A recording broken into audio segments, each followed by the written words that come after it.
మరి 2G 1,75,000 కోట్లది 2G scam జరిగిందన్నారు, ఎప్పుడు జరగలే?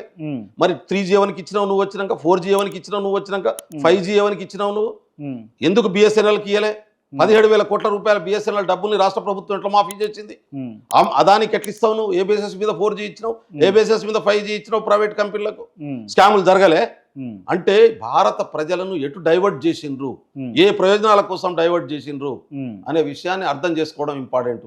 ఈ 10 సంవత్సరాల కాలంలో దాదాపు 30 కోట్ల మంది దరిద్ర రేఖ దిగువని ఎందుకు వెళ్ళిపోయినరు? ఎట్లా పోయినరు? ఏ పాలసీస్ వల్ల పోయినరు? 283 మంది భారత పారిశ్రామికవేత్తలకు 16 లక్షల కోట్ల రూపాయలు ఎట్లా మాఫీ చేస్తుంది భారత ప్రభుత్వం?